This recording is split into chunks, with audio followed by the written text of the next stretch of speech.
नमस्कार सबैलाई। आजको भिडियोमा हामी नेपाली राजदूतावास टोकियोबाट जारी हुने विवाह सम्बन्धी पत्र सम्बन्धी सबै महत्त्वपूर्ण जानकारी दिनेछौँ। विवाह सम्बन्धी पत्र के हो? जापानमा विवाह गरेको नेपाली नागरिकहरूका लागि नेपाली राजदूतावास टोकियोले विवाह सम्बन्धी पत्र जारी गर्दछ। यो पत्र विभिन्न कानूनी तथा प्रशासनिक प्रयोजनका लागि आवश्यक पर्न सक्छ। अपोइन्टमेन्ट चाहिन्छ कि चाहिँदैन?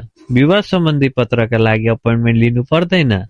पासपोर्ट बाहेक अन्य सबै सेवाका लागि पनि अपोइन्टमेन्ट लिनु पर्दैन। पासपोर्ट सेवाका लागि मात्र अपोइन्टमेन्ट आवश्यक हुन्छ।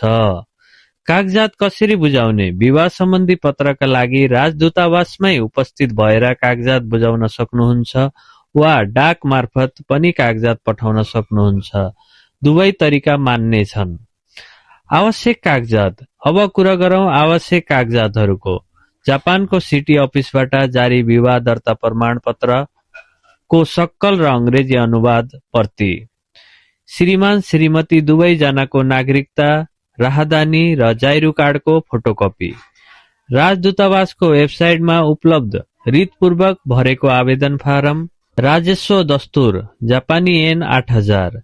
यदि नेपाली नागरिकले जापानी वा अन्य देशका नागरिकसँग विवाह गरेको हो भने थप रूपमा सम्बन्धित देशबाट जारी राहदानी फोटोकपी पनि आवश्यक हुन्छ। लेटर प्याक अत्यन्तै महत्त्वपूर्ण। कागजात बुझाउँदा एउटा हैन अतिरिक्त लेटर प्याक पनि अनिवार्य रूपमा संलग्न गर्नुपर्छ। विवाह सम्बन्धी पत्र तयार भएपछि फिर्ता पठाउनका लागि एक थान एक्स्ट्रा लेटर प्याक छोड्नुपर्छ। लेटर प्याकमा तपाईको नाम, ठेगाना र फोन नम्बर स्पष्ट लेखिएको हुनुपर्छ। लेटर प्याकको ट्र्याकिङ नम्बर आफै सुरक्षित राख्नुहोस्। ट्र्याकिङ नम्बर नभएमा वा लेटर प्याक हराएमा राजदूतावास जिम्मेवार हुने छैन। महत्त्वपूर्ण सूचना। सबै कागजात पूरा र सही भएमा प्रक्रिया छिटो र सहज हुन्छ। अधुरो कागजात भएमा प्रक्रिया ढिलाइ हुन सक्छ। यदि यो जानकारी उपयोगी लाग्यो भने भिडियो लाइक, शेयर र सब्स्क्राइब गर्न नबिर्सिनुहोस्।